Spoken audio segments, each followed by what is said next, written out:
All right, I do believe we are live. Welcome, ladies and gentlemen, to another episode of the Break the Rules live stream. I'm your host, Lev Polyakov, coming at you today with a stream about Nietzsche and Christianity, whether we should consider Nietzsche to be the predictor of our society going in the direction that it's currently been going, as far as the general weakness that people perceive, so on and so forth, or whether Christianity is something that's actually going to bring society back to its roots, so to speak. And with us, we have the wonderful Uberboyo back again. We have Classical Theist for the first time, newcomer to the show. Thank you so much, Classical Theist, for coming in here today. And we're going to have Neil, Gnostic Informant, coming in pretty soon as well. So be sure to smash that subscribe button, smash that like button, and as well as click the bell. And we're just going to get started. Classical Thea's brief introduction, tell all the good people about who you are and why you think Nietzsche is wrong about Christianity, why Christianity is based, why Christianity is going to lead us down the right path. And then Uberboyo is going to go for the response, and we'll just take it from there. All right, yeah, sounds good. I guess what I would say, first of all, is I go by the name Classical Theist. I've kind of started a YouTube channel way back in 2017, just because I kind of wanted to start putting out some philosophical, metaphysical defenses of the Christian faith, specifically and primarily the Catholic faith. And I've kind of been doing that ever since, on and off. That's kind of developed mainly into my presence on Twitter, though, where probably put out most of my content these days, Twitter and Telegram. Um, but I mean, that's just kind of just I guess some biographical information about me. A lot of people kind of know that I'm also very supportive of Nick's whole movement as well. So that's also kind of what people usually associate me with. Um, but to the subject matter itself, I mean, I'll concede right out of the gate that I'm not by any means like a Nietzsche scholar. I'm not an expert on Nietzsche. I haven't actually read too many of his works directly. Most of what I know of Nietzsche is from secondhand sources, like Frederick Copleston's History of Philosophy, which I think is usually pretty renowned as one of the most unbiased treatments of the history of thought, at least in the West. So I just want to kind of preface with that. So I'm definitely open to being corrected about my interpretation of Nietzsche. I understand that his own words are usually not written very systematically. They're not usually written in what most people would consider a philosophical mode of expression. So that inevitably leads to a wide variety of various interpretations of what he meant, what he was actually trying to accomplish. A lot of people kind of see his various stages in thought, his three main kind of stages of thought as not so much a some kind of desire on his part to like seek out the truth for its own sake, but kind of as a way of uh, testing his own abilities, so to speak, um, through these various stages of his own thinking. So again, wide variety of interpretation of what Nietzsche actually meant. Some people don't think he was as hostile to Christianity as other people do. I kind of leave that open to various exegetical scholars.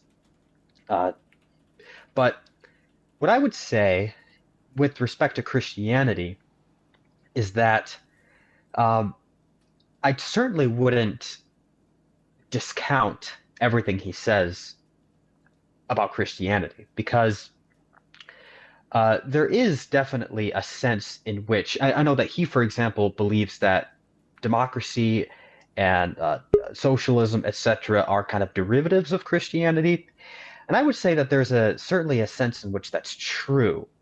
However, I don't think that these, we could say, political degradations are necessarily owed to Christianity in its most authentic expression. I think that primarily comes out of a a secularized manifestation of certain elements that come out of Christianity, but nevertheless, I would argue are corruptions thereof.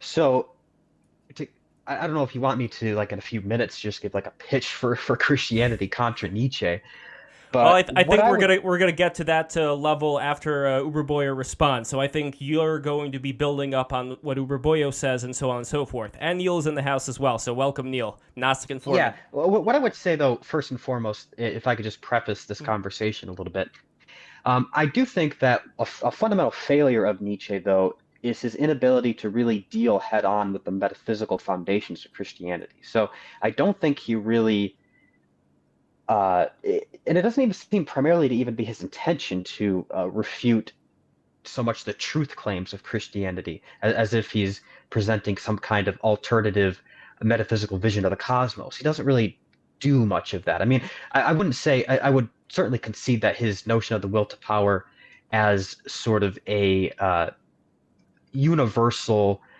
expression of uh, the cosmos can be interpreted as a metaphysic, but I don't think he's certainly not a metaphysician. In fact, he kind of looks down on the whole enterprise of metaphysics, the entire enterprise of philosophical investigation into reality. However, I think that's fundamentally his problem. I think that if you don't address those questions, then any discussion of Christianity is ultimately going to be moot. It's going to be focusing on superficial elements of it, such as its circumstantial impact on world events throughout stages of history. While I think those questions are pertinent and interesting and we could talk about them, you really do have to get at what are the truth claims that underlie the Christian vision of the cosmos. And do they have merit or do they not have merit? And that's inevitably going to lead you to ask questions about the existence of God. What is the nature of God? What is the nature of reality? What is man's place in the cosmos? And if those questions aren't addressed first and foremost, I think the rest of the discussion is kind of resting on very shaky foundation. And the conversation might be interesting, but it's not ultimately going to be significant. So I hope that we can at least get into a bit of that as well as discussing the more pragmatic implications of, say, the state of Christianity in the Western world today. So I guess that's kind of how I would preface things, at least. Thank you, Classical Theist. Steph, time to address everything the Classical Theist is talking about. It go. Yes, all right, fantastic. Now, I'm not sure if my internet connection is that good, so if I'm constantly breaking up, please. Oh, you're going to be pause. better than what's going on now. I am actually streaming this through Starlink because my neighbors were chopping trees down and the tree fell right on the power line. And so my internet is down. This is outer space internet right here. So thank you, Okay, not Elon too bad. Musk. But We're anyway, going go for cosmic. it. We're Yes. going, perhaps we're nearly going metaphysical if I'm to go in with the pun straight away. Man, Now, Neil, how you doing, man? good.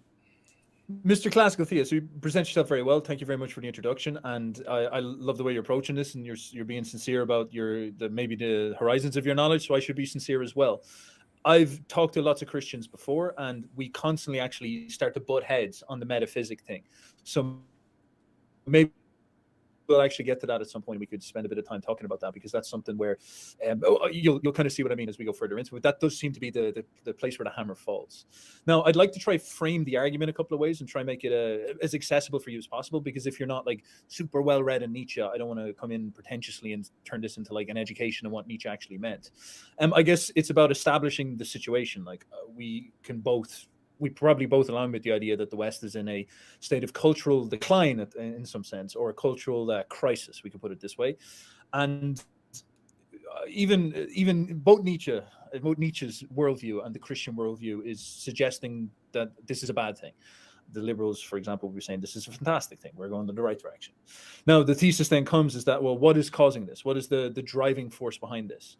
And I think the words that we hear an awful lot, I think this might be the easiest way to frame the argument, is the question of vitalism or moralism. So is this a situation where has Western man lost his vitality? Did he have some type of fire in his belly? And he had that for the last thousands of years.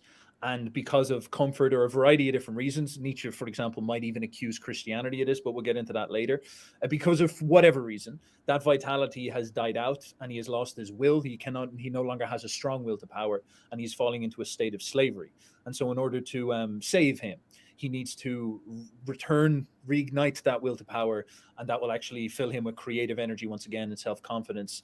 And it's like a pagan revival of Rome or something like this. We'll start to become all Martians again, and we'll become big and strong, and we'll build the West will go on an ascendant path. And of course, the Christian frame takes this in a much different direction, although similar in many different ways. So Christianity is saying, listen, the reason why we're falling right now is a very fucking obvious one. We've all decided to become atheists in the last 150 years, and look, everything just started to fall apart. Like, that's obvious.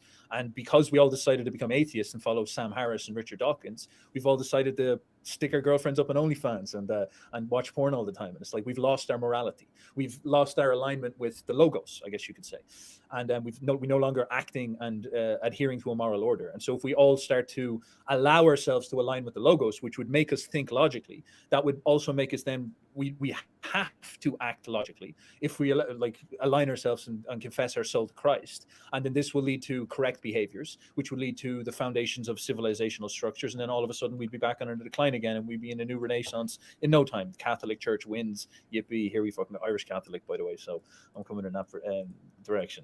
So that might be the core frame, the core argument about what's going on here, because of course these two are at each other's throats. They maybe agree on the foundational issue, but then when it comes to deciding the solution, the Nietzscheans are turning around and saying, hey, if you become a Christian, if you become a moralist, you see this on Twitter all the time, if you become some type of stiff dork moralist tradcat and all this, you're going to make us all weak and pathetic, and we won't be able to lift weights, and we'll lose our vitality, and that's not going to be the way forward, and that's a terrible idea. And so you are actually our problem that we need to overcome, and we need to go and all oil ourselves up in coconut oil and go out and lift weights in the sun. And then the Christians are obviously turning around and being like, guys, you literally identify as perverts who talk about skinning people alive and shit like this. Like you're literally, you actually are degenerates, you're crazy. The paganism thing is funny, but like Odin's a fucking meme. This is all, well, maybe that's too shallow of a rendition, but the whole vitalism is like lifting weights is not a fucking, it's not going to save the West and all this type of stuff. This is not the right perspective. Your problem is that you're not acting correctly because you've closed your heart off to the logos, to the truth. And for this reason, you're going to be lost blindly chasing after a German incel and never actually getting any progress and doing anything you need to do. And so this is where I think the heads kind of clash an awful lot. Perhaps I'll leave it there because I think that's a coherent enough point. And of course, the metaphysics one and all that stuff does come later. It's a very interesting one, but it might actually be better for that to come up naturally, or maybe we'll move on to it later when it becomes more relevant. So. Thank you very much, and I hope that lays the table quite well. Definitely. I would definitely love to know from a classical theist whether the logos could possibly also be reached by the people who are yearning for the ideas of Nietzsche, or if that is a closed path. So, a classical theist, let me know, what you think of Steph's view. Well, I guess the way you expressed those two camps strikes me as if you yourself don't necessarily fit fully and comfortably into either one of them, because I'm wondering kind of what your before I kind of respond, where do you lie? Because it seems to me that when you were describing the so-called Nietzschean position, you had a little derisiveness in your tone for them. So clarify that for me a little bit, and then maybe I can kind of respond more effectively. Sure. Okay. So first of all, this is something that is like a war inside my soul. I'm trying to figure out exactly where I should sit. I believe Nietzsche an awful lot more. I actually think I might be very the most Nietzschean. Oh, this is going to sound absurd, but like I think I'm very Nietzschean in that I don't buy into some type of systemic perspective or something like this. He's this horrible catalyst that forces you to think from very, very hard frames of reference. And so he just puts together arguments that are so difficult for me to dismiss that I basically have to listen to him. So I'll give you an example of one that's kind of tickling me quite severely. The concept of logos. Okay. Now, the Christian thesis is that logos is obviously the logic of God that was imprinted into the world when he created it. And this spirit is what came down to earth in Jerusalem all those years ago and showed us the path towards creating the good life and creating health and all this. And this was Christ. And of course, we murdered him because we were all decrepit, ugly, wretched monsters. And we tore him apart on the cross, and we basically, fulfilled his destiny and saved us through doing this. And through this, we learned how to become logical. We learned how to become moral. We learned how to become righteous. Now, the Nietzschean challenge to this is that, and this is such a crazy way of reframing the world. I guess it kind of gets into the metaphysics, is that life is not based on strict moral principles that we like to tell ourselves, like bedtime stories. You look out into the world and you look through history, and you don't see this constant thing of the good guy winning. This is kind of simplistic, but I think you know what I mean. It's like political realism or Machiavelli or Thucydides. An awful lot of the creativity that led to the rise of the Roman Empire was not a load of good boys organizing together and following along morality and logic. Instead, it was sort of like psychopathic, crazy, schizophrenic bodybuilders who were obsessed with Martian energy, all organizing as a manor bund and saying that we're going to conquer this small part of Italy. And that energy kept on spreading out, and they eventually conquered larger parts. And then even when Rome fell, the people who conquered Rome was these groups of vitalistic, energetic, warrior German men running down from their forests, battering these Italians and telling them that, like, you're fucking short brown Italians, fuck you guys, and then like taking control of their civilization from them. And so it's not like morality that seems like it was driving their success. It seems like it was something else. And this actually really was framed for me when I came across Nietzsche's, one of his favorite guys, which is Heraclitus, who was one of the sources of our conception of logos. And he pulls it away from Christianity. In fact, he doesn't. He established this before Christianity came along. And he says that logos being the logical or the core fundamental first principle of the world, logos is the ever-changing fire. Now, this is quite philosophically abstract for people, but maybe the best way we could understand this is that that's actually very close to Nietzsche's idea of the will to power. And it's also very close to Nietzsche's idea, the modern idea of energy. And so as far as I know, he sees the world as the perpetual state of becoming, and that is, I see what you're saying there. So like if you want to, maybe we can get into metaphysics a little bit then. I guess Nietzsche just reconstructs a bit of a pagan worldview, and he says that we live in samsara. It's sort of close to a part of the scientific worldview, where we say we live in this giant cosmos, this universe, and it's this eternal flux of energy, and it's just swirling around in samsara. And this energy is always in conflict. This is another Heraclitus idea. It's like war is the father of all things. So the conflict between these forces is good. And the logos is the interaction and the movement of that energy and the evolution of that energy.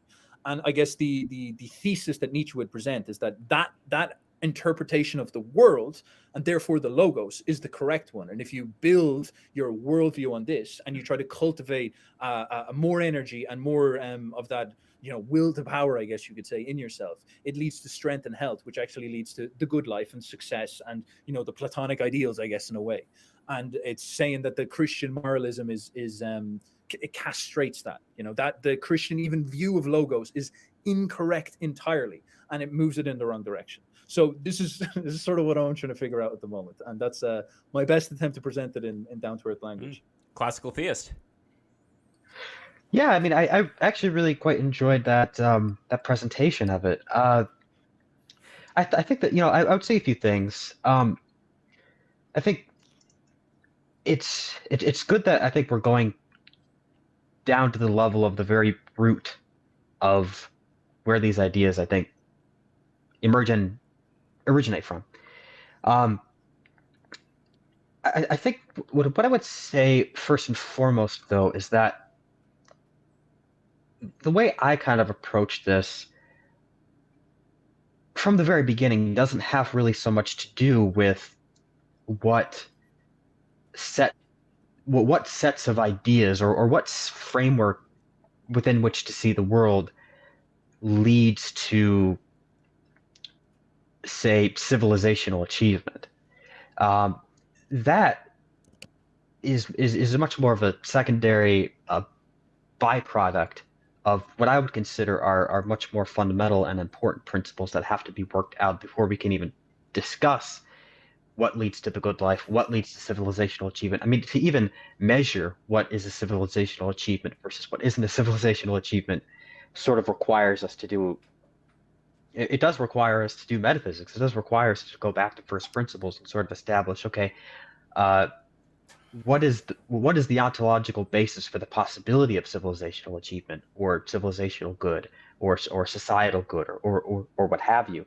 Um, I think that your presentation of what logos means is pretty good. I would say, however, that there's a bit more to it than that. I think that um,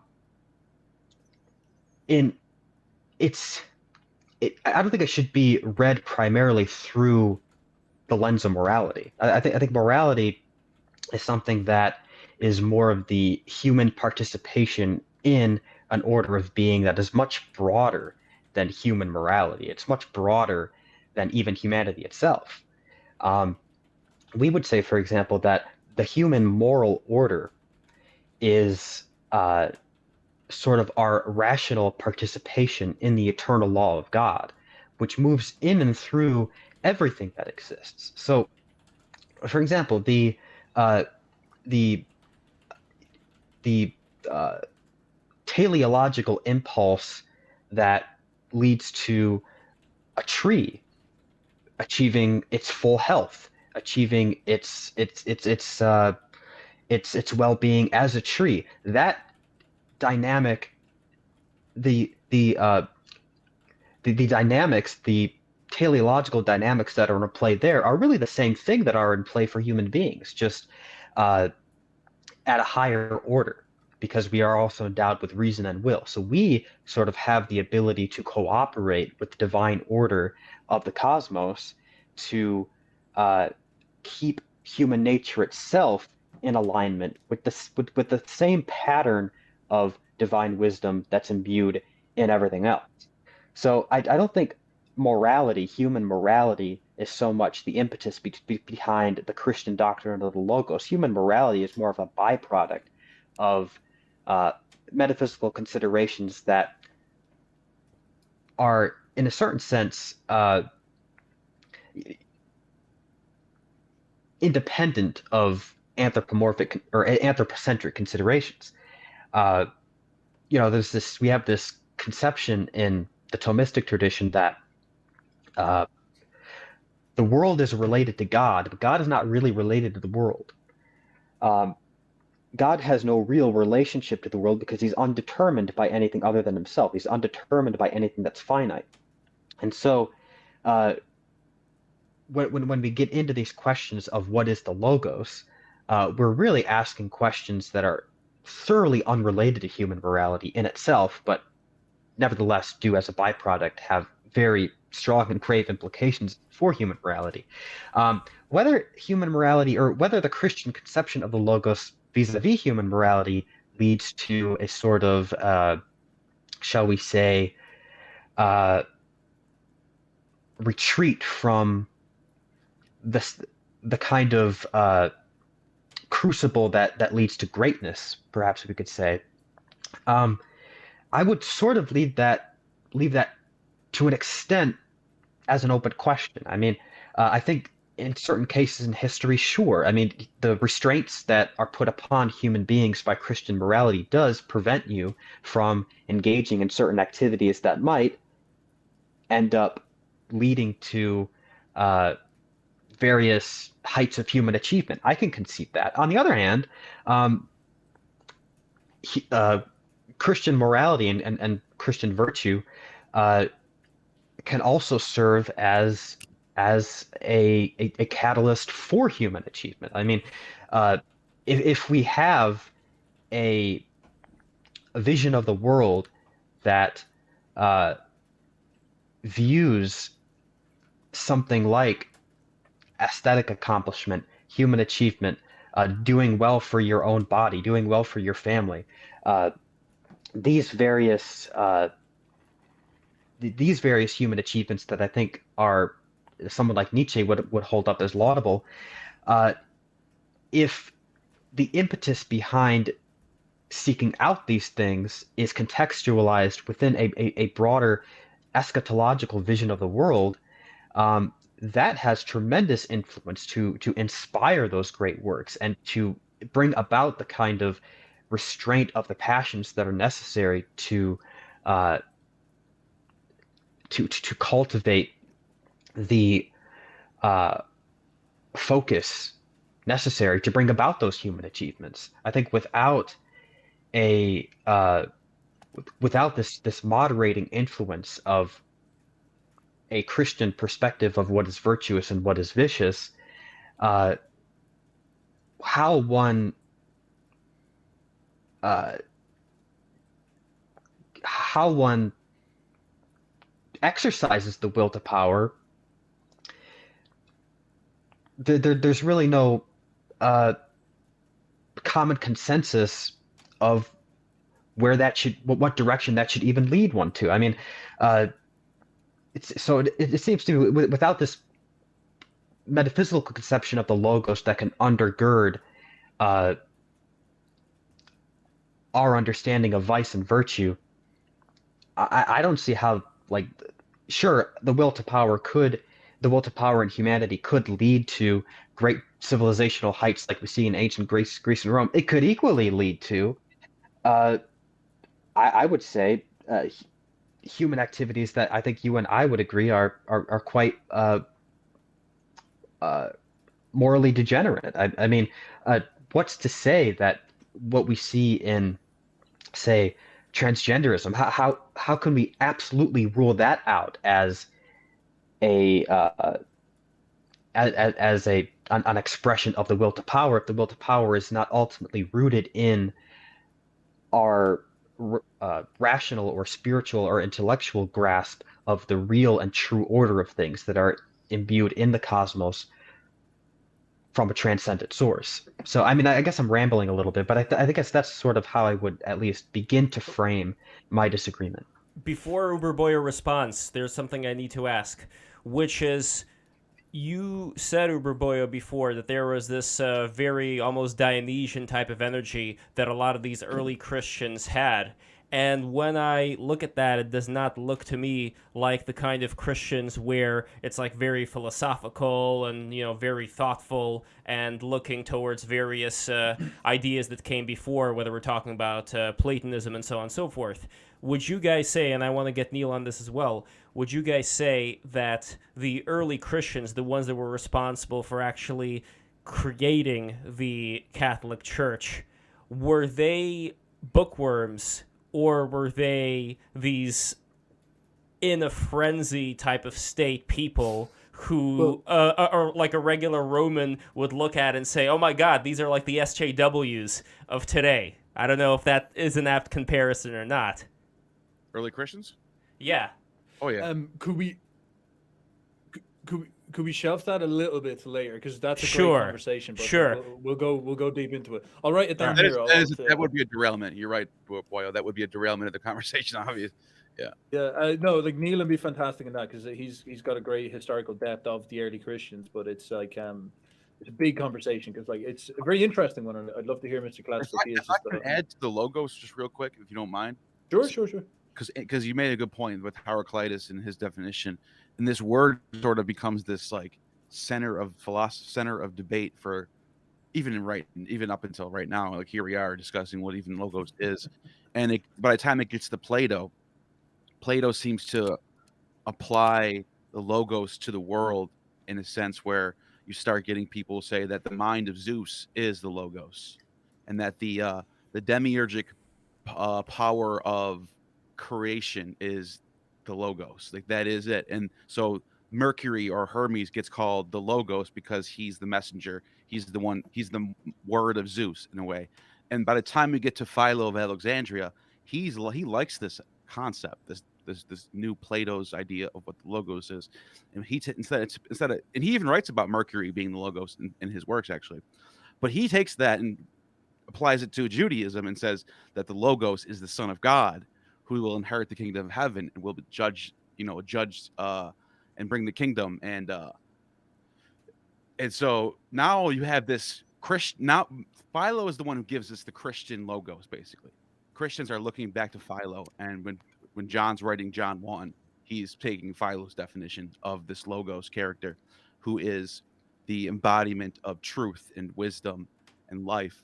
And so by the time we get to Nietzsche, I think Nietzsche doesn't like this idea, and because the idea that we can apply logos to the world is rather than well, he would say, and this is, I could be, we could debate this a little bit, but I think Nietzsche would say that we can't just reduce man to logical abstraction, because we have a will, and that will sometimes conflicts with rationality itself.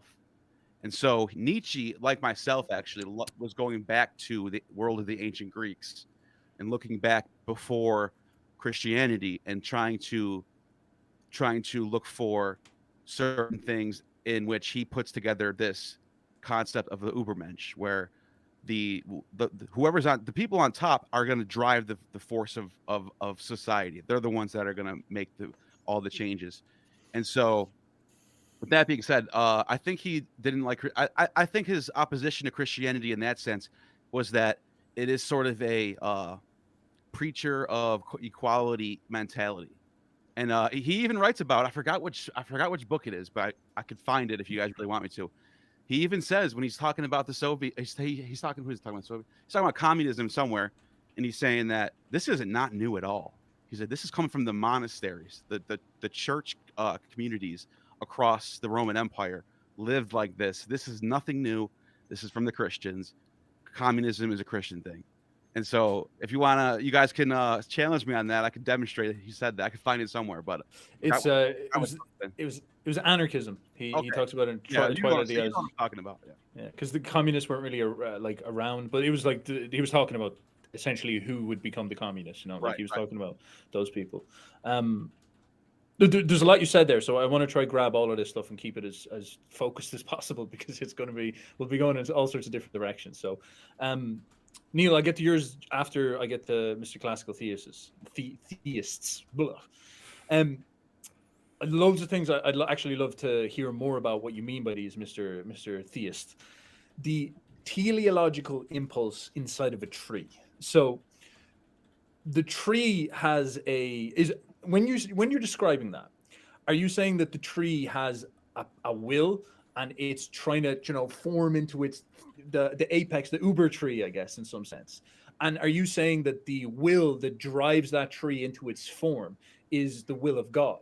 Or are you suggesting that there's we'll say a plastic force living inside this universe, which is energy, as we've described, which is in the universe, and God is outside the universe, and he actually takes that plastic force and he gives it order? And so if we took God out of the universe, we just get this like absolutely schizophrenic big blob of energy flying around like a baby playing with Play-Doh, and all the trees would turn out like spaghetti. It'd just be the stupidest place to ever live, because without God coming in with the logos in order to shape the energy into its form, it actually is it's mindless, it's soulless, it has no order of some sort. And so you have like infinite Lizzos bouncing off each other and turning into silly putty and stretching out. Yeah, 100%. So this is what we need God to put some discipline on this show. And so is the crafting force of God that is the most important active force in the world that we need to focus on. And Nietzsche then, or we could say even the pagan perspective, is deifying energy and saying that there's an inherent intelligence imminent within energy that leads to the tree turning into the fucking tree. And that's in energy. That's an imminent force inside of this world. And then the Christian thesis is that force is in the world, but the actual ordering force is outside of the world, and we need to align our minds with that, or we'll turn into, I don't know, the members of the cast of the Joker or something like this. Yeah, I would mediate between everything of what you said. What I'm kind of getting at is, so within sort of our metaphysical conception of the world, we have this this teleological impulse that I'm referring to. We would say comes from the act of existence. The act of existence, which would be the mode of participation in the divine existence, who is nothing but existence itself. God is the pure act of existence itself, in and through whom everything else exists by way of participation. And so the tree, for example, that teleological impulse to be what it is stems from the act of existence that it receives from God, who is able to, by way of subtraction, so to speak, limit it down to a specific mode of participation in him, which is what we would call the form of the thing. The form of the thing is that limited mode participation in the divine existence that the tree in its actual existence can thereby participate in through its activity in the world. And its activity in the world is more or less perfect to the degree that it that it conforms to that formal imprint that is given to it by God. And it's that general pattern of being, it's that general pattern of existence that permeates all things. And human being and human nature is sort of just one participation in that grand, divinely ordained cosmic pattern that I'm kind of referring to. And if I could say something about that as it relates to Christianity, and that is that I would argue that in reality, the Christian vision of the cosmos is, one could almost say, the most Ubermenschen, because its central claim is that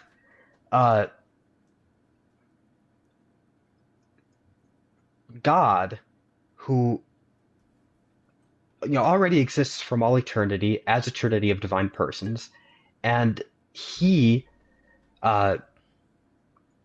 purely out of the will to manifest and share his own inner divine glory, creates the cosmos, which is meant to be a participation in his own life, again for the purpose of manifesting and sharing the divine glory for its own sake.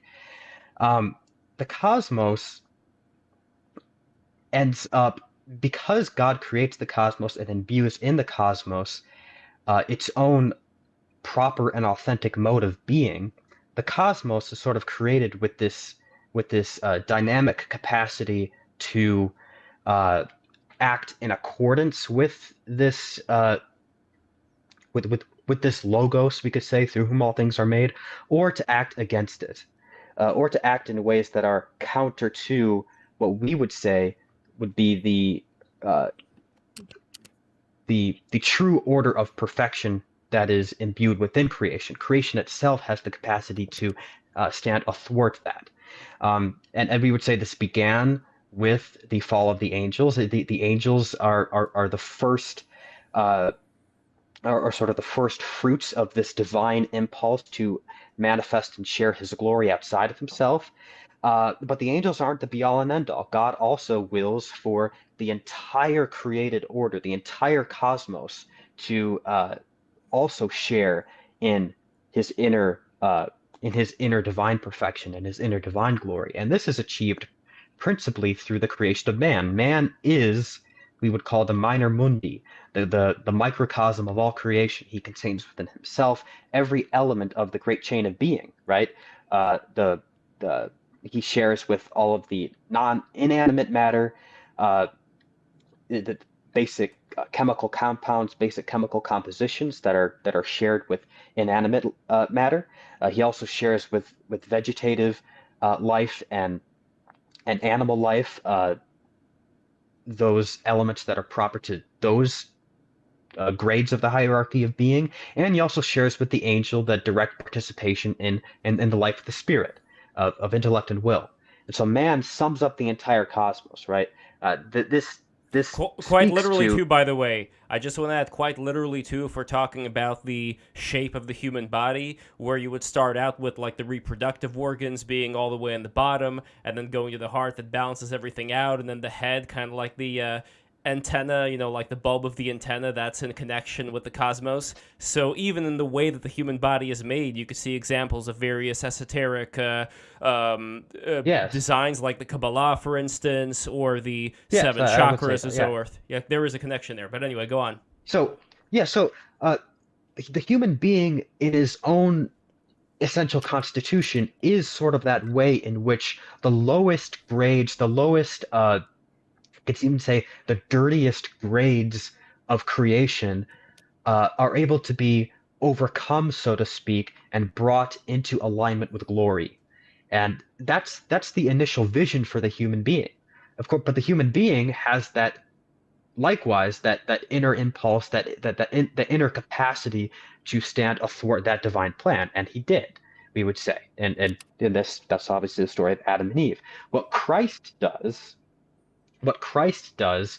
is he, by becoming man himself, by achieving this absolute total union between divinity and the rest of the cosmos summed up in humanity, what he does is he uh, dives right down into the he dives right into this to the chaos that emerges from disobeying the logos, and in diving into it, he overcomes it. He conquers the enemies of humanity, which is summed up in the world, the flesh, and the devil. And the world, the flesh, and the devil.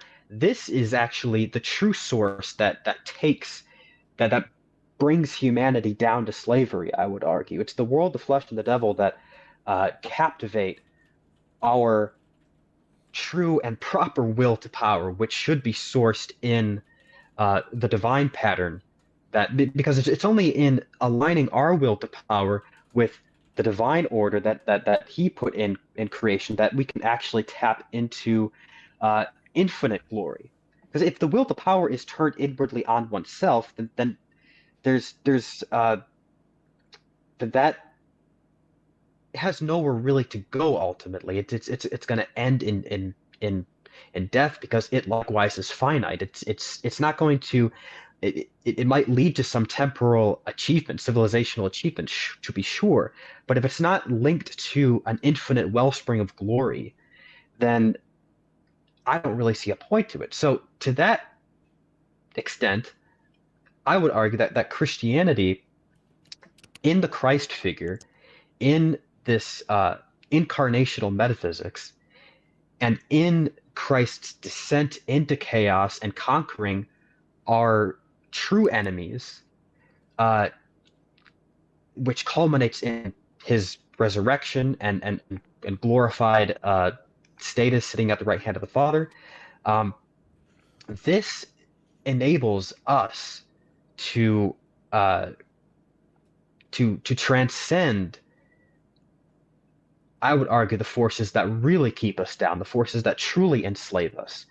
I understand that Nietzsche, one of his critiques of Christian morality that he calls slave morality, is that it's teaching on, say, universal charity or something. It plays into the lower rungs of society, and therefore it's going to take the Ubermensch down a level and force him to play by the rules of the inferiors, right? And by that reason, it kind of has this slave morality stigma to it. What I would say, though, is in obeying virtue and in avoiding vice, what we really do is we keep the lowest of the low within man himself at bay. And a non-Christian ethic, or an ethic that springs out of sort of a nihilistic approach to the objectivity of ethics, what that would lead to, like, that's sort of what the lowest of the low within man, quote unquote, wants to hear, I would say. because the lowest of the low within man would be our ignoble passions, our uh, our tendency to uh, just engorge ourselves with pleasure, which leads to self-destruction. These forces within us, uh, they kind of bring down the I would argue, I would say, like the Ubermenschen dynamic of the soul's triumph over the body. It brings that down to the level of the ignoble passions from, I could say, like the bottom of the barrel of humanity. And that's the real slave morality. So, I mean, I've rambled too much, I think. I apologize if my thoughts aren't very well structured or something. I'm kind of rusty with it's great. content creation stuff. And now Uberboyo, slave morality. What you got?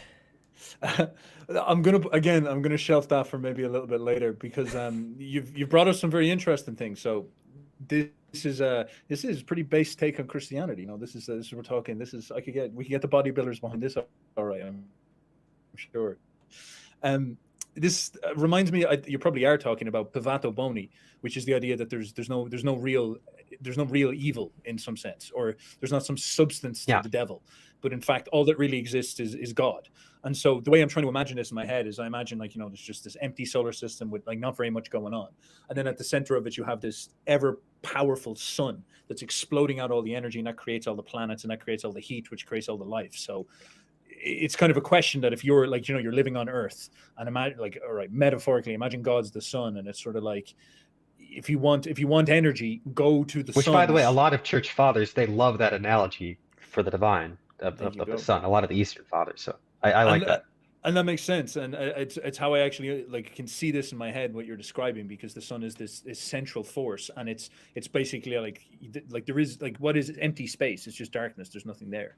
And then there's an interesting frame inside of this as well, which is, this is even actually scientifically studied, where energy in physiological systems, the most structured systems produce the most energy. So, for example, within the context of your body, you know where you'll actually find this explained surprisingly well is in Bronze Age Mindset. At the start of it, he talks about this, and it's really actually really well articulated. I was astounded to find it there. But within your body, you have a variety of different systems. This comes from a guy called Ray Peat, and you have this thing called a thyroid, for example. This is something that generates your metabolism. And so the thyroid is an extremely highly structured hormone and structured system that allows you to extend energy out over long periods of time. So the high energy state within the body is structure, and the low energy state is actually formlessness. And you just lose energy the more, flabby you get. Think about even being fat, when you're lowering in metabolism and you're starting to get fat, you're losing form. But when you get skinny and shredded and juicy, obviously, you have more form. That's very interesting. That type of relationships happens. Ugly is related to formlessness. We turn into blobs when we move away from God, if we express it that way. So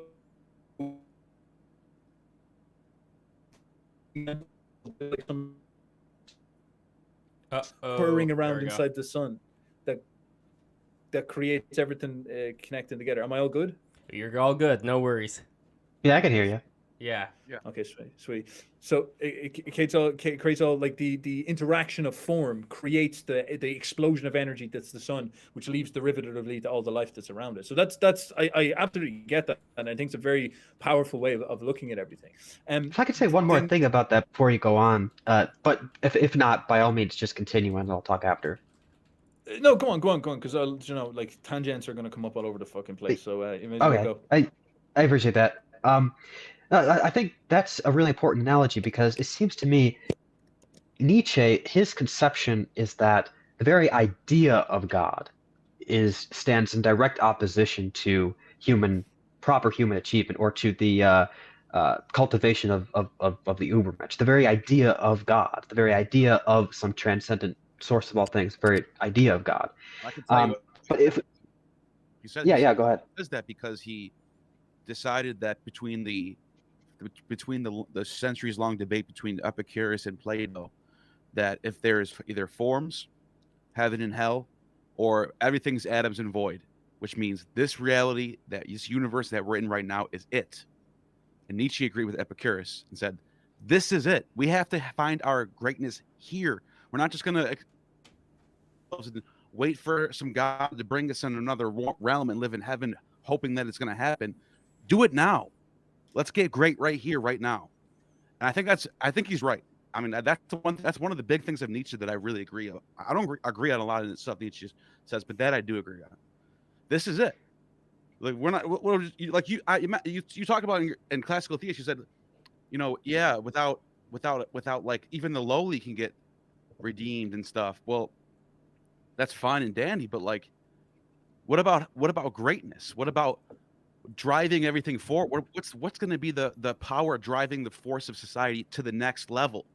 If we're just going to sit down and just say, we're going to wait till heaven is going to be good. In fairness, sorry, Mr. Theist, let me cut in for a second. Yeah, go ahead. Trying to steal, man, because I actually know what Neil's talking about, and this is a really interesting critique that I'm kind of trying to build up to, because this is Nietzsche basically saying the otherworldliness as opposed to the immanence leads to this really serious problem. So I think we'll get to that. But as far as I understand what Mr. Theist is saying, Mr. Theist, I'm going to run with that. That's fine. You actually get power and energy from following God's structure logos, and I'm trying to describe this idea that this is actually really well presented in biological systems. For example, the thyroid structures your body to make you look beautiful. You get more energetic in life and full of life and healthy and more sexy. You become platonic by having a structured body. Whereas if you move away from God and eat the fucking burgers, you become formless. You turn into, if you turn into a tub. And that's like a biological example of this metaphorical description, which should always pull your brakes. Another example is in music. When you take two harmonic sequences, so when you take an interval of a major fifth, for example, the mathematical perfection of these two wavelengths forming together creates a harmonic sound. Now, what's crazy is that these sounds are more energetic, hence they sound more beautiful. They align mathematically, so they generate more energy, hence they sound nice to us. When you take, for example, a seventh note, or a note that's very dissonant, which has a really bad mathematical fraction, it dissipates the energy. It's like washing in a lake or something like this and ruining the flow of energy. It just kind of chucks up the energy, and it sounds distorted as a consequence, and it sounds ugly.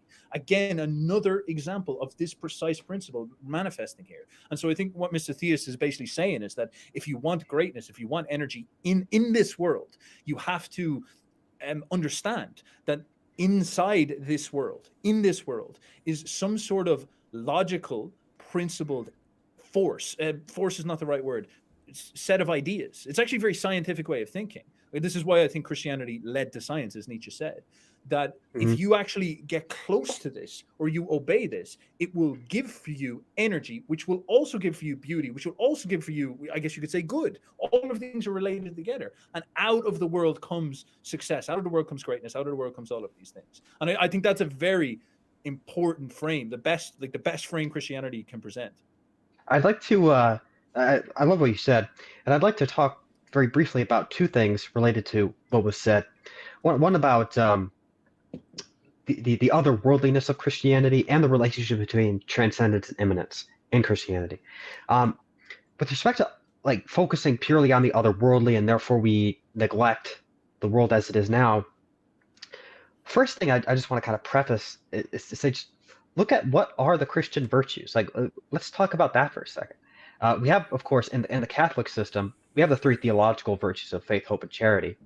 And those have to do with how we receive the life of grace, the life of sanctifying grace, and that which pertain directly, primarily and principally to our relationship with God, our quest for union with God himself.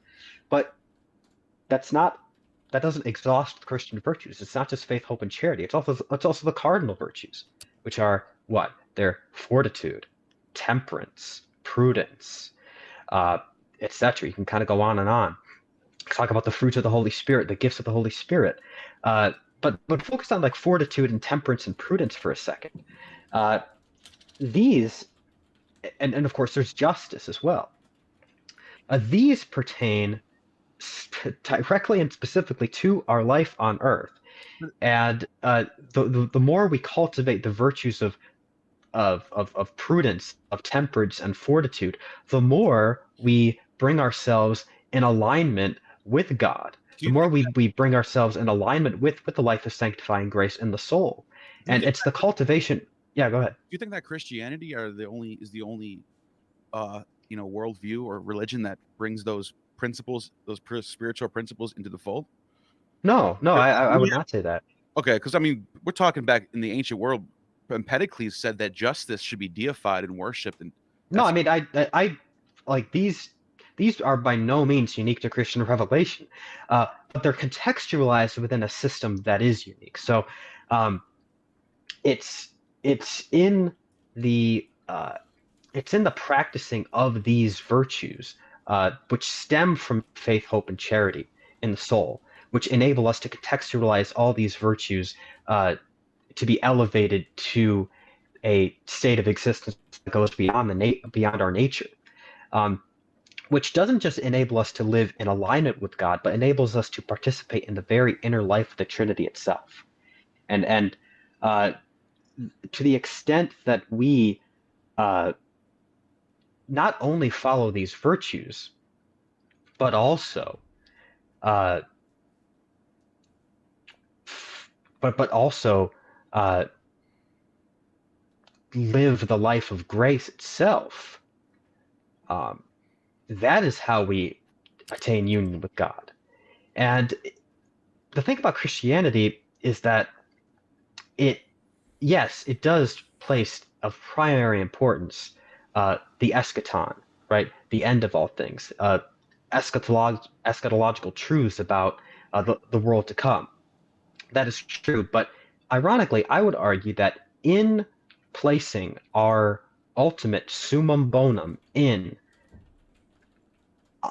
an eschatological turn of events that we don't really have any direct control over, it kind of forces us not to uh, not uh, to bring the uh, shall we say, like, egalitarian vision for humanity. It forces us not to bring that down to the level of life on earth. And so it's actually the supernatural dimension of Christianity that uh, sort of forces us to focus not so much on ensuring absolute total equality on earth, but in uh, ordering and structuring society in such a way that uh,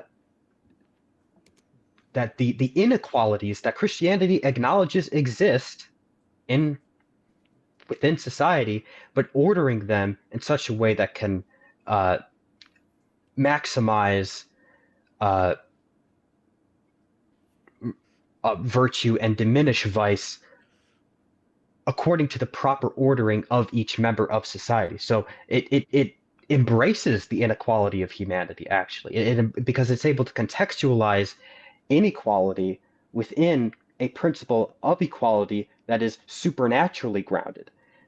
So, for example, a Christian view of things wouldn't necessitate that the poor uh, be that service to the poor come at the expense of uh, great societal achievements of the aristocracy.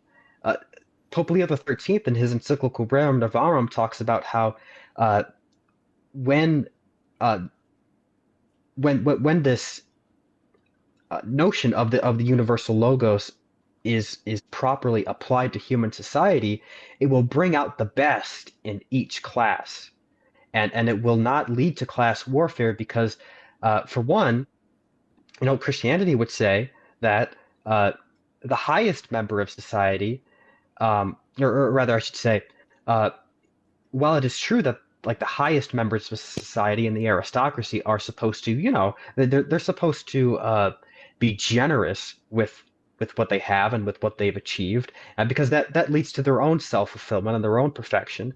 Nevertheless, the poor are also admonished likewise not to uh, resent the rich, not to resent the aristocracy, because they can suffer from the very same vice that the avaricious man suffers from. The poor can be more avaricious than the richest man in the world.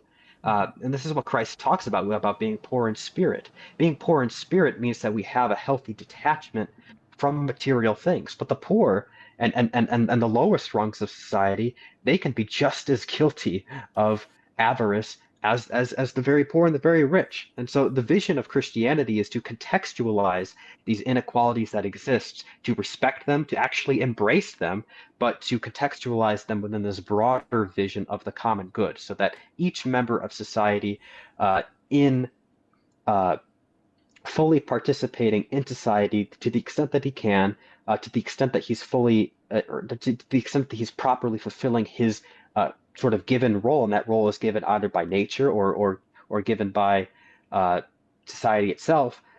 That in itself brings about this greater transcendent spiritual principle of equality. So this spiritual notion of equality can be accomplished in and through the inequalities of human society. So I would say that Christianity has actually a built-in mechanism to resist these negative externalities of say, mass democracy or socialism or communism. While I do recognize that those, what those do is I think they take that spiritual equality that we can kind of strive for, which is really just universal charity, universal love of all, willing to all what is their true good. It takes that, but it secularizes it, and in secularizing it, it leads to those systems. But it need not be secularized, and that's the point. And when it's not secularized, I would say it's actually its biggest Christianity is the biggest enemy to those systems of thought. The gears are turning in Uberboy's head. I also don't want to forget to also mention Christianity being a kind of control system when it isn't secularizing those things, but we'll get to that as well. But Uberboyo, go for it. Well, I think so. This is good because we've been digging this down, and I don't want to go into this and straw man and talk silly, like, Christianity's slave and all this type of stuff, and Nietzsche's an incel and all this. What I actually see now is a very firm challenge from what I understand is the Nietzschean perspective. Now, this might be best framed as Nietzsche's idea that because Nietzsche does not want resentment. He does not want you to sit down and be bitter and stomp your feet all the time and blame Christianity for tying your shoelaces together or whatever it is. He wants you to embrace, affirm, and then move forward. Like, he's very, I guess you could say, progressive in his attitude. And what you're describing with the Christian perspective, which is very mature, it's a very, it's obviously true, it's obviously right, that there's some type of mysterious logos pregnant within the world, and fuck knows how it got there. Like, it looks like some form of intelligent design, and every scientist and every artist is interacting with that, and we in the West call that God, the Muslims call that Allah, and scientists and artists sometimes even come up with private relationships with it, but it doesn't matter because it's there. And Christianity claims monopoly in that, and of course they're entitled to, because every religion does, and just because every religion does is not an invalidation of Christianity at all. That's not how that works. But nonetheless, there's an interesting question implicit inside of that, where as Western man was disciplined to focus on that logos and ask that really mystical question, as we all got together in our monasteries, we stopped running around like barbarians swinging our axes, and we got together in monasteries and we sat down and we focused on the logos and we tried to penetrate into reality. This is Nietzsche's such an astounding way that Nietzsche thought, because he saw this happening, that we began to evolve as Western people. We all sat down and we're penetrating and we're trying to understand rocks and writing and mathematics and stones and trees. We're looking for these teleological impulses, and we're trying to understand how this Platonic order imprinted within the world produces this state of grace when you align with it. How does the musician go into that state of grace when they're playing the beautiful song? They're playing through these mathematical principles, but they're creating something that's ordered, energetic, and beautiful. This is amazing. And they do this for a long enough period of time that Nietzsche says that we ask questions about that logo so much that we begin to actually start to ask really fucking serious questions about it, such as, wait a second, is that logos actually anchored in some supernatural world? Now, why do I say this? Because I think this is where the rubber hits the road. Neil brought it up earlier. And I think what happens in the 17, 18, and 19th century is we start to realize that the logos is some type of set of principles, not rules, but set of principles that exist within the world. Just like a musician understands that there's laws of harmony. Now, the way you interact with the laws of harmony is that the laws of harmony is somewhat neutral to you. There is no morality really with the laws of harmony, but instead you as a musician have to obey them. And if you obey them correctly, you produce beauty, because this is the Christian thesis of how you produce beauty. And then if you play the piano, but you can do it with your own style, and you can bend the rules and all this, and you can actually express yourself in relationship to the rules, but you cannot violate the rules because you'll make something ugly. You have to align with the principles, but then also there's this sort of like give and take. And this evolves very quickly into the Western attitude towards science. We start to look at the world as having logical principles inside of it, a logos. And we start to wonder ourselves as these tactile master manipulators of this world. We start to play with these rules a bit. We become creators. We become manifestors. And this starts to become a very big problem, because this scientific attitude produces a very, very profound and penetrative understanding of the world that effectively starts to make us say, this logos, the whole idea that this logos is anchored, the way I relate to this logos is through some type of other vessel, which we would call Christ, which we would call some supernatural force, is not the direct way that I go to it. Maybe I'm not articulating myself properly, but if I'm a scientist, my understanding is it's me going out directly to the logos of the world and communicating with it. And I don't need God. I don't need prayers. I don't need a fucking priest. I don't need a church. I don't need any of that stuff. I can go out and I can penetrate into the Platonic logos and find it and create something amazing as a consequence. And me having to go through this whole loop of conceptual thought to a supernatural world, because Christ brought it down and he's the only way towards this truth, seems like an incorrect deviation, a creation of another world that doesn't make sense at all.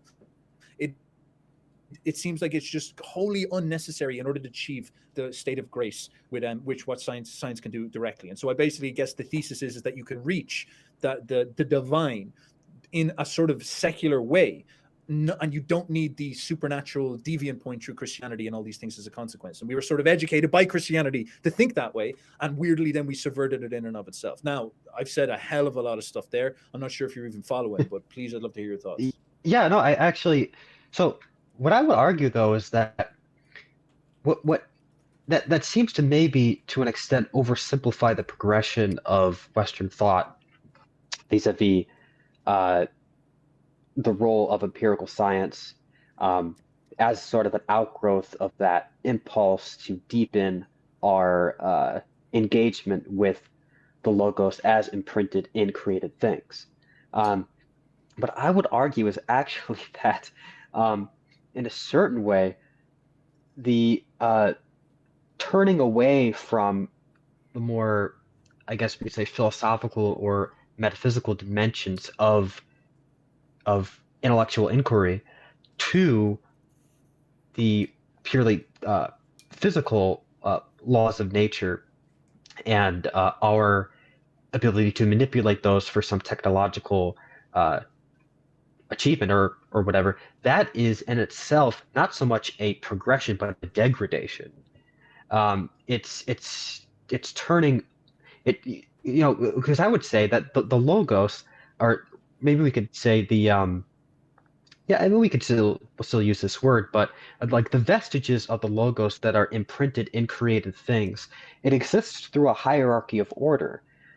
There's the metaphysical principles that underlie or that undergird created things, such as act and potency and form and matter, and the role of the act of existence, and even goodness itself, goodness and perfection. These, I would say, are they are still today rationally accessible truths about the metaphysical constitution of reality, and that so you can those principles, though, I would say, are at a higher level than the circumstantial ways in which natural things, physical substances tend to behave, or how they tend to be physically constituted,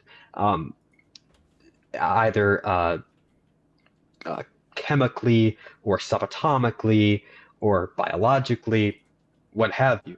these are, I would argue, are the sort of the lower rungs of the ladder of human intellectual inquiry. Now, they do, of course, they show results in ways that are, I guess you could say, more like unquestionable than, say, the debates having to do with, I don't know, like hylomorphic dualism or Cartesian dualism, these more metaphysical debates. Clearly, we can see that the stove works. We can see that the rocket actually can reach the moon, etc. But I mean, part of that is because we have, as embodied beings, we have a greater proximity to uh, these lower rungs of intellectual inquiry. We can have a more direct engagement with physical substances as they act towards us, right? It takes you have to enter through stages of negation and removal in order to reach these higher levels of more metaphysical and philosophical inquiry. So, what I would say is that um, I don't think that this progression from like metaphysics to science constitutes some kind of proof that we've shaved off the need for locating the logos in a transcendent source of all things. It's more having to do with just the historical progression of our shift of focus in our intellectual inquiry. The more we focus on physical substances and how they react and what they're made out of course, we're going to lead to all kinds of technological advancements that come from that field of inquiry. But just because we've shifted our focus to that field of inquiry doesn't mean that we have thereby refuted or undermined the necessity to ultimately root those vestiges of the logos in the transcendent source of all things. That's a question that is adjudicated through metaphysics. That's a question that's adjudicated through, the classical arguments for God's existence, like St. Thomas's argument for God's existence, from the distinction between essence and existence. Those are questions that aren't going to be adjudicated by a shift of focus to these more empirical questions. We can shift our focus to that, sure, and we can produce wonderful technological advancements, but that's not going to leave that will still leave those other questions unanswered unless they're adjudicated within that realm of intellectual inquiry, which is something I don't think Nietzsche really does. I don't think he really, because Nietzsche doesn't really give a like philosophical refutation of St. Thomas's argument from contingency. Maybe he does. I've not read it, but you kind of see what I'm saying. Yeah, 100%. So I actually really like what you're saying. I think it's really well put together, and I think you're very heavily leaning on the concept of grace, which I don't think is a bad thing at all. So I'm going to try to explain it in my own words. It's like a metaphysical principle tends to be an awful lot more abstract, I guess you could say, and then a mechanical principle is Newtonian's law of thermodynamics. And you're accusing and saying, here, don't worship fucking Newton's law of gravity and think that you've found God, when God's principles might be far more profound than that. So, for example, Newton will tell you that an apple falls off a tree, but maybe a higher metaphysical principle is the principle of symmetry or something like this. And these are much more sophisticated principles. And the way to just modify that a little bit, like Newton will tell you how the apple falls off the tree. Metaphysics will tell you what is motion, what is change. So then another analogy I use in my head is with going back to that music analogy. There's a logos imprinted in music. Now, what's interesting is that at different stages of your musical career, you actually relate to the musical experience in different ways. You begin by trying to follow the patterns in the numbers, and it's very mechanical.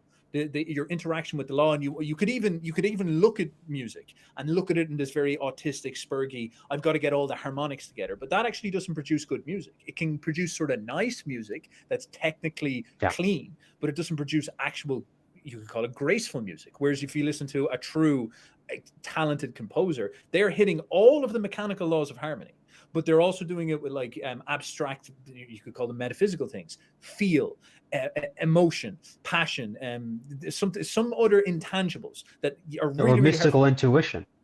intuition. They're following some type of symmetrical feel to it as well. They got rhythm. They've got all these other things that The people Orphics, don't. the Orphics were big into this kind of thing. 100%. And so this allows them to get a more sophisticated interaction. So I guess your accusation is that if the Nietzscheans, like we're going to sit around and we're going to start smashing our hammer off the table and being like, we found the scientific principles, get the fucking rid of the churches, we're done, burn the monasteries, it's over, we figured out we don't need them anymore. You're sort of like, listen, dudes, you're literally actually have started to just focus at the start once again. And from what I understand, Nietzsche is also an anti-realist when it comes to science. I mean, like from what I understand, he doesn't even see scientific paradigms as really getting to the root of reality in the first place. So I mean, there's that disjointed element to his thinking as well. At least it seems to me. Again, not a Nietzsche scholar, so you can correct me if I'm wrong on that. And it's not necessarily like I'm representing him perfectly either, So this is me, in some sense, using him as a guide to try help me interpret what's going on. But that's an interesting frame. Like, it's a really powerful frame. I really, really like that. It's a strong frame. It's a strong approach and a strong. Now, I think this is where another challenge comes in that is starting to, again, go to one of his very serious accusations, where you tend to have this frame of it's a slight cynicism and pessimism towards all progressive, modernizing impulses within Western man. Now, I know that we're in a state of we're in a terrible botched situation at the moment, and we're through this, going through this artistic crisis and all this. But I don't think that that's necessarily been the entire story of modernity. I think we've achieved an awful lot of aesthetic beauty and success in many different ways. And I'd even say things like metaphysical grace have shown up in very secular ways through much of our works, like the artistic period of modernism and all this. And there's a lot of things we can get into. Like, even film could be described as an extremely high art. And a great achievement. Now, of course, for sure. My criteria for judging all this is sort of a civilizational achievement perspective. And I've noticed that this is something that a judgment criteria that you don't want to have. Now, this is where it gets into this. It's almost like the cart before the horse, morality before the result. And Nietzsche, I guess, is pushing us to sort of say, well, listen, the Christians are turning around and telling us, you have to go back to the metaphysical principles. You have to anchor your thinking in this. You have to start from there. And this leads to this constant shooting your own foot, it feels. It stops us being able to engage with modernity and just kind of go chase after it and embrace it and go and explore these principles and go into interact with this logos and go and build something. This is his accusation of nihilism, as we'd understand it. And I've noticed this a little bit, like you're pessimistic towards civilizational achievement. And I would see that as a pretty good judgment criteria. I don't think many people would even be asking these questions as much as they are nowadays if civilization was not achieving things right now. And so what is the situation there? And I'd love then to go into Dionysus and all this type of stuff, because Neil has loads of stuff he'd like to share. Christians as SJWs. We'll maybe get into that, but I guess we're sort of going there at this point. Like, there is unfortunately, I only have like 20 minutes left myself, but I'd like to pick this up sometime soon because I've been really thoroughly enjoying this conversation. Definitely. But I would like to touch on some of the things you just said. I think it's actually very important. I'll concede that what I've said does sort of manifest a certain degree of pessimism toward civilizational achievement. However, I mean, you read a text like Gaudium et Spes of the Second Vatican Council, read what the popes have taught over the past 50, 60 years, and I think what you'll see is yes, sort of a pessimism toward how much civilizational achievement can really do for the human person. However, it's not a repudiation of it. In fact, Vatican II says, in modernity, that there are rays of light, rays of sanctification that are still present even in the most post-Christian of societies, and indeed pre-Christian societies. I mean, yes, while I believe that returning to metaphysical principles and such is important, it's what's actually the most important is the life of grace itself. Living in union with God Himself. Cultivating the virtues and avoiding vice, living in Christ. And I think that how we can sort of get at the intellectual foundations of why that should be our framework, that will require us to do a lot of metaphysics and thinking and philosophy. However, just look at how Christianity approached came to approach, because I understand there was an initial, much stronger initial skepticism in the early church, but it gradually came to be an attitude of, okay, let's look at this sort of fallen Roman Empire and sort of see what in it can be sanctified, what in it can be baptized, what in it can be integrated within this richer, at least in my judgment, richer vision of the cosmos. And so you can see, even in our liturgies, even in the development of the Roman liturgy, what we have is what did the Roman liturgy, what most characterizes the Roman liturgy? What came to characterize the Roman liturgy? Well, the use of Latin, for one, like the integration of the Latin language, the Gregorian chant, the chants of our liturgies, a lot of architectural elements that have gone into the building of these churches, these beautiful cathedrals. That was a result of the church sort of looking at what is true, what is good, what is noble, what is I gotta holy. step in here real quick, classical theist, ahead. because I know you don't have a lot of time left.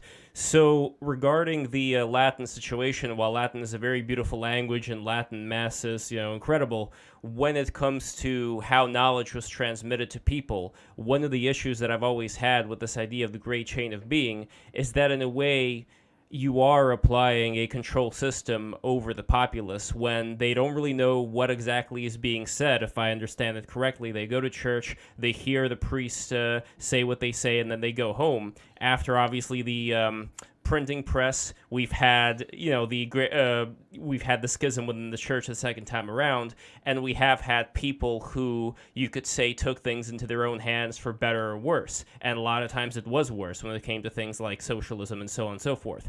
But the idea that you would have a church that would impose this order upon everybody and say, okay, this is the right way of doing things, I still can't help but think that that also resulted in a lot of abuse that people were able to level at their underlings, at the people who were not as well connected as the people who were on top because of that control system.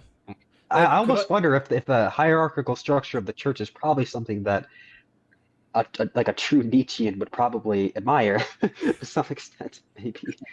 Hey, what? Go ahead. I mean, I can address that later. Do you mind if I take that go for a little bit as well? Go for it.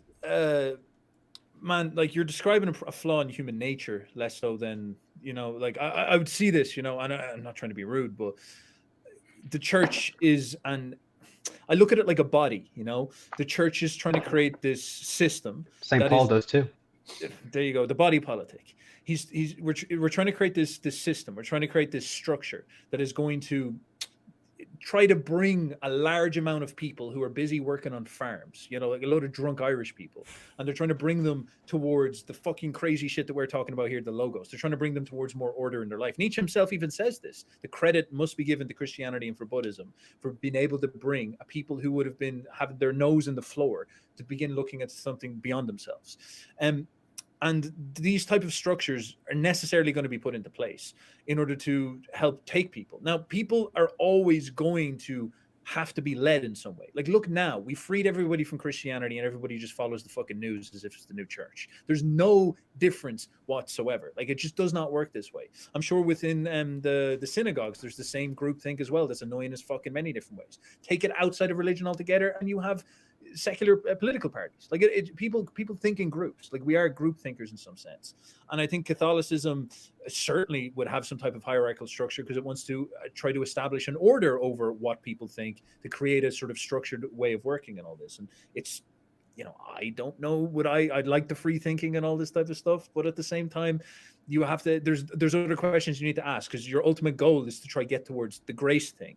And do you think Michelangelo really gave a fuck that he had, would Michelangelo have created the beautiful statues of David if he was sitting around like an autistic Nietzsche and questioning was the church really the truth and all this type of stuff? Probably not. He would have missed out on his lifetime of interacting with God actually by creating beautiful statues, secular or not, if he did this. So I think I understand where you're coming from, but I think the Catholic Church gets an awful lot of hassle for this, where it's like it's more of it's a part of reality. Everything has this in some way. Neil, what do you think about it? So I wanted to pull this up, and this is I think, in my opinion, and the Antichrist by Nietzsche. This is the hardest hitting bars, if you want to call it that, for just to be funny. He says the Christian concept of a God, the God, the patron of the sick, the God as a spinner of cobwebs, the God as the spirit, is the one of the most corrupt concepts that has ever been set up in the world. It probably touches lower watermark in the ebbing evolution of the God type. God degenerated into the contradiction of life instead of being its transfiguration and eternal yeah. In him, war is declared on life, on nature, on the will to live. God becomes the formula for every slander upon the here and now and every lie about the beyond. In him, nothingness is deified, and their will to nothingness is made holy. Whoo! What do you? I mean, there's a lot there. Yeah, I mean, I just totally. It sums up everything we were talking about. It really does in that one. Yeah, I mean, it does kind of cover like probably like the crux of the Nietzschean critique for sure. I just totally repudiate it. I mean, I think that if anything, when you have a proper understanding of what we really mean by God, it just comes off as so much nonsense. Well, Uh, Mr. Thieves, yeah, go ahead. again, apologies to interrupt, but I again would like to kind of frame this a little bit with my understanding of why he might be accusing this way. Now, again, this is a very big challenge, so Sure. I'll lay it out there, and you can think of it what you wish. But you said earlier, for example, that the Christians at the beginning in the early church didn't have quite as, I don't want to call it aesthetic, but they didn't have, as we'll say, an appreciation for Rome as much as they did later on. Later on, they started to reintegrate that stuff into it as they I mean, developed naturally, because of the persecutions. Yeah. And so okay, so that would be one side of it. But I guess the frame with Nietzsche is that Christianity obviously comes from Judea. Judea has just essentially been nuked off the map by. But it also, in my opinion, is the marriage between Platonism and Judaism. But yeah, And so this is what I was going to get into, is that what basically happens is Christianity. This is Nietzsche's suggestion. This is the narrative, I should say. I'm not trying to blame Nietzsche for my thoughts here. Christianity comes in as a religion of a literal group of slaves. It spreads among, and this is a historical thing that I'd love to get Neil's fact checking on. It spreads among largely the immigrants, largely the people who are in Rome who've been enslaved from the Mediterranean basin, and it is essentially in some sense, a communist movement. Is rebelling against the patriarchal structures of Rome, which has in some sense the form that Christianity has now, the high, profound form of hierarchy that it has now. Now, Christianity, you could say, overthrows Rome while Rome was falling apart. I don't believe that Christianity was the cause of it, but it was certainly a part of the end. And then later on, the Romans, and you could say the ancestors of these people, bring back in Platonism, which actually might be some of the more sophisticated parts of this religion that we actually appreciate so much. And in some sense, this is a European tradition morphing, and our instincts morphing Christianity into something that is, Platonic, I guess you could say, is something that's suitable to our taste, if you will, and bending it to suit ourselves and turning Christianity into like an Aristotelian religion, which is how we're talking about it now. But at the beginning, Nietzsche would accuse it of being it's just complete. It's almost like an incoherent religion. You listen to it talk, like the Romans called it atheism when they first came across it. They are presented with it, and they're sort of like, this is just a load of angry. It's the same way as we would look at the woke movement now. These people are just making up shit that just really doesn't really have any tangibility. And all the things that we appreciate and the order we get out of it now came actually from Hellenic Greece, that we just had to bend and turn Christianity into Platonism to people, as Nietzsche said. And then that would probably bring us into like the Dionysian early Christians and all that. Now, I've said a lot. I'd love to hear your thoughts. Well, let me just throw in a little. Go on, Neil. Go on, yeah. Christianity doesn't get Platonized by the post-Constantine church. Christianity's Platonized immediately, right away. The earliest Christians that we know about, the Carpo-Cratians. I'll give you an example. There's a group called the Carpo-Cratians that were living in Egypt, in the Alexandria, Egypt. We know about them from Harpocrates. His son, his name is Epiphanius, and he was deified, by the way. Deified, a Christian? Yeah, this is how wide-ranging views Christians were. But they had, not only were they worshiping Jesus, they had statues of Plato and Pythagoras. And they thought that Jesus, Plato, and Pythagoras are three people who attained the highest gnosis and were deified in apotheosis. Those are Christians early on. Late first, early second century, we're talking about. And so the reason why I wanted to bring in is Philo is a Jew living in Alexandria before Christianity is even a thought in anyone's mind, and he's already bringing in the Platonic. He's even saying that Plato's just like another version, just another Moses, basically. And this was sort of what was happening in the first century. Middle Platonism was marrying Judaism, and Christianity comes out of that marriage as its offspring. That's basically how Christianity comes along. Now, Orthodoxy is basically like looking around and saying, all right, some of this stuff is a little wild, and let's stick to Paul. Let's stick to what Paul had in mind. That's kind of saying that Platonism is too much leaven for the dough, basically. It's that type of thing. So you have a step back from Platonism when the church comes around, if anything. Oh, interesting. So I have it the wrong way around, Mr. Theus. No, but I get your point though. Because the church is definitely trying to chop off a lot of extra fat, basically, and keep it simple, keep it so it's easy to control, if that makes sense. Well, that's the control element that I'm kind of talking about here, which is important. Yeah. I'd like to pick your brain on that. Maybe Mr. Theus has got limited time, so I'd love to hear what he has to say, and then maybe I'll pick your brain on that when we go. Yes, Mr. Theus, how much time do you have left? I want to make sure I respect the limit here. Yeah, I got about 5 minutes, but like I said, I'd like to pick this up some other time. I think it's a very good conversation. What I would say is that I think, and I understand that varying historical interpretations will clash in terms of, getting into the historicity of the Gospels or discerning, the extent to which Paul is a reliable conveyor of the primordial Christian revelation. I get that, and I understand. Like, we're not going to adjudicate those questions from a historical point of view right now and right here. What I would say is that I would just make the claim that because I do believe, I just want to kind of preface by saying that I think that, yes, the more metaphysical and the more philosophical, the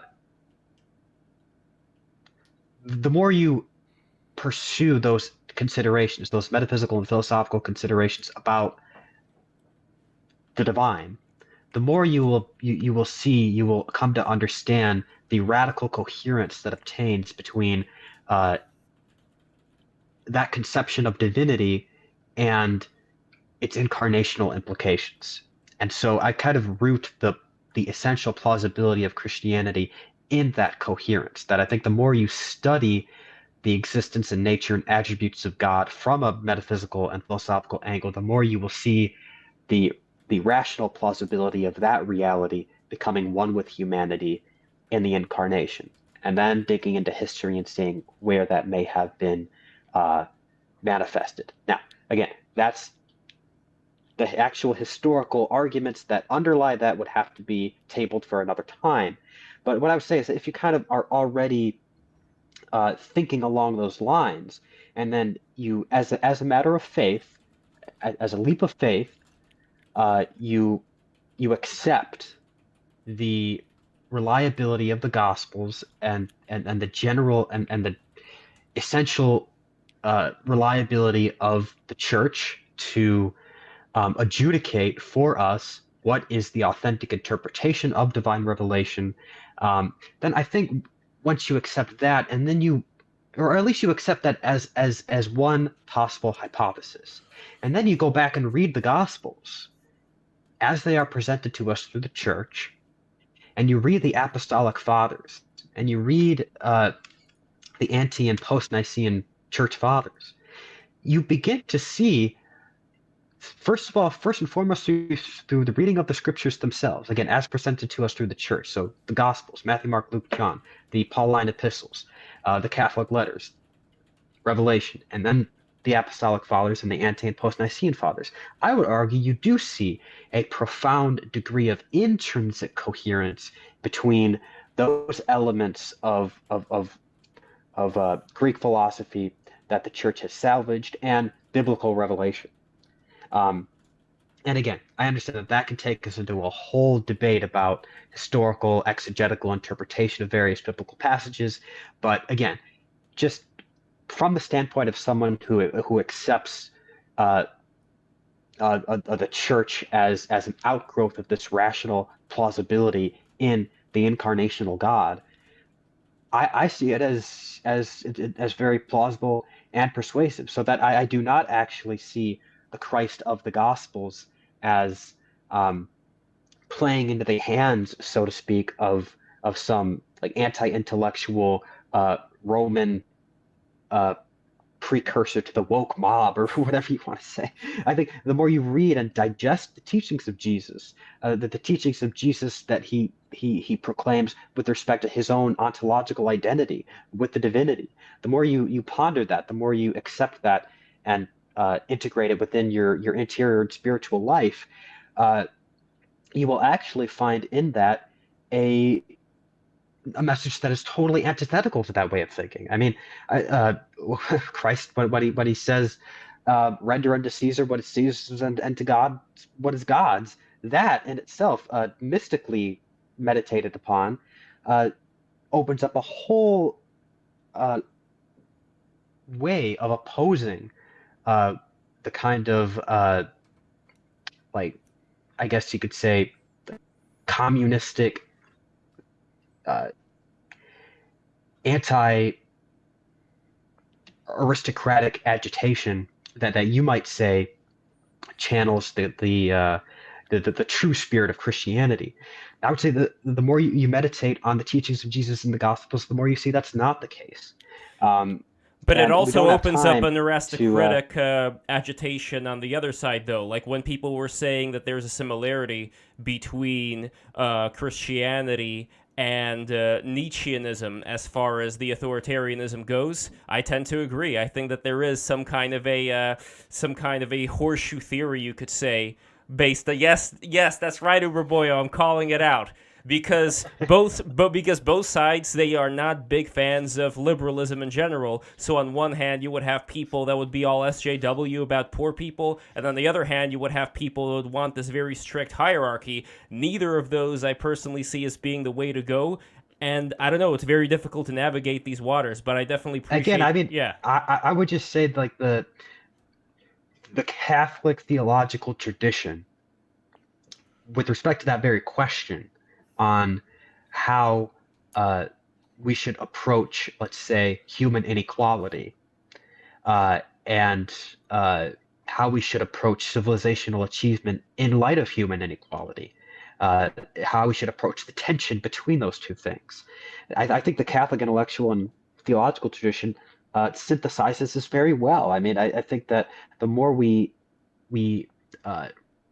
tap into that, the more we'll come to realize that actually Christ, in his transcendence of the world, enables us to approach human inequality through a spiritualized lens that can thereby allow for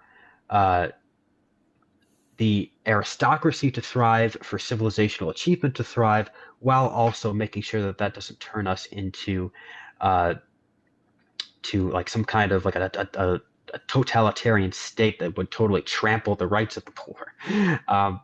Again, I would just say Rerum Novarum is, I think, a very good treatment of that, and I don't have time to really give a grand conclusion to like my thoughts on this discussion.